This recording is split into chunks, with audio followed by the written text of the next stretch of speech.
Live this morning in Jesus. And this morning I thought we'd just kind of have a chat about some things that are so simple, yet so complex. It's just like we never can quite figure them out. You know, we say them so easily. We say them all the time, that they become cliches. And they become meaningless. And absolutely don't understand what we're saying. Kind of like, you know, we love everything, right? We love that the sun's shining. We love that color. We love everything.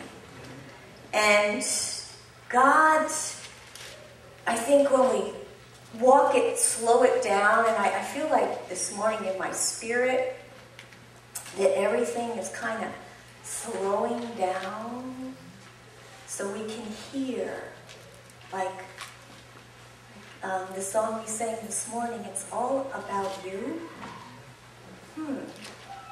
And you know, the history behind that song, I'm sure Julie knows the history behind that song, and maybe some other people know. You know, there was a whole church, a mega church, that just totally stopped using any instruments or anything for 9 months. Totally nothing. And they just learned what worship means without music, without props, without songs, without whatever. And they found out in the middle of all that something very simple yet so complex, that it's all about you. And they learned that in the midst of that song, they could still worship without music, without words. And if you've hung around some things, some places, you find that, you know, communication is not words. That's part of it.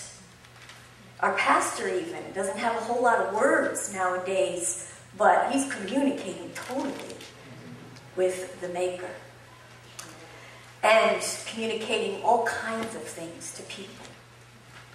So it's not about words. It's about communication.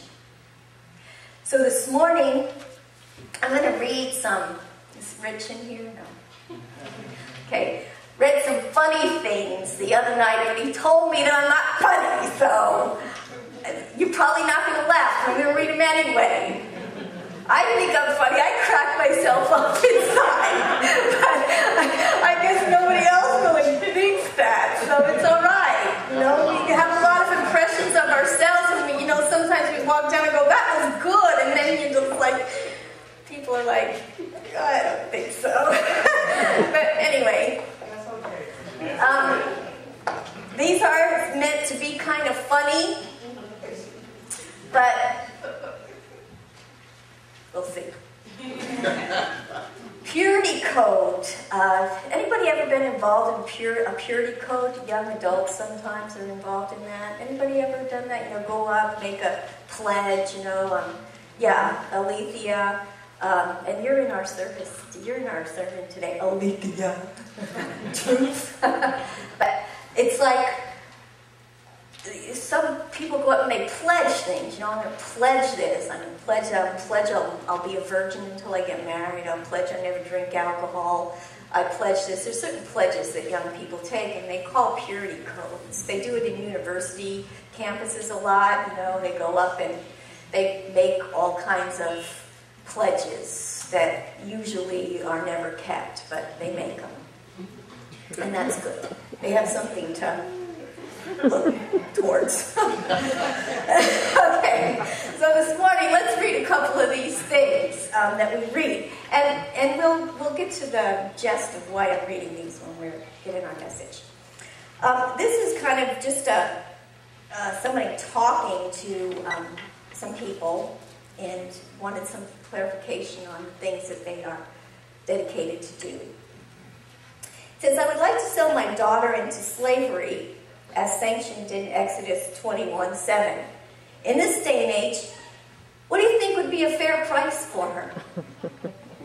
You're not laughing.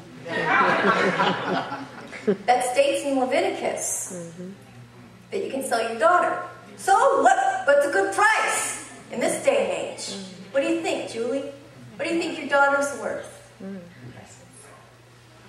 I don't know.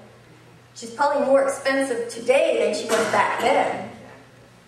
That's one that he had, question about. Hey, what do you think? The Word of God says it. I know that I'm allowed no contact with a woman while she's in her period of menstrual uncleanliness. That says in Leviticus 15:19 through 24. The problem is, there's a problem. How do I tell? I've tried asking women, but they get offended. Would you get offended, Corliss, if somebody came, hey, by the way, you got your period? Because if you do, I can't go near you. Right? Well, he says to do that in Leviticus. Don't go near her. Right? I'm getting some laughs. When I burn a bull on the altar as a sacrifice, I know it creates a pleasing odor to the Lord, like it says in Leviticus 1:9. Oh, pleasing odor to the Lord. The problem is my neighbors. They claim the odor is not pleasing to them. Should I smite them? Because that's what it says. Then it says, I have this neighbor who insists on working on the Sabbath. Could you believe it? Exodus 35:2 clearly states that he should be put to death. Am I morally obligated to kill this person myself? Or should I have the police do it? But he's got to die.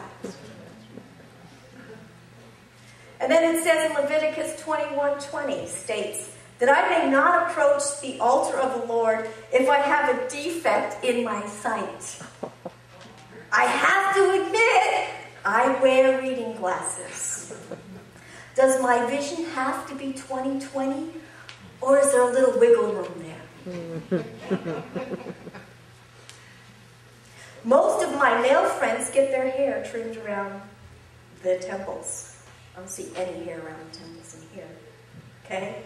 Including the hair around the temples, even though this is expressively forbidden by Leviticus 27. How should they die? Kill them! They broke the rule. And number 10, I like this one. This one makes sense. My uncle has a farm and he violates Leviticus 19:19 by planting 2 different crops in the same field. Can you believe it? As does his wife by wearing garments made of 2 kinds of thread, cotton and polyester. He also tends to curse a lot. Is it really necessary that we go to all the trouble of getting the whole town together to stone them? As stated in Leviticus 24:10 through 16. Couldn't we just burn them to death at a private family affair like we do with people who sleep with their in-laws? Like it says in Leviticus 20:14. This is written by a pastor, by the way. His name is Shane Claiborne. It's Jesus for President. It's an excellent book. We're reading all those things because some of those things were really, really simple things to hear. And really, really, really complex, too. And what the portion of Scripture we're going to look at this morning is in 1 John 4:7 through 13. And if you haven't already followed us, which I know it's been said, Julie introduced it at the beginning, we have been going through 1 John. So now we're in the 4th chapter. Next week we'll be in the 5th chapter. So look ahead if you'd like.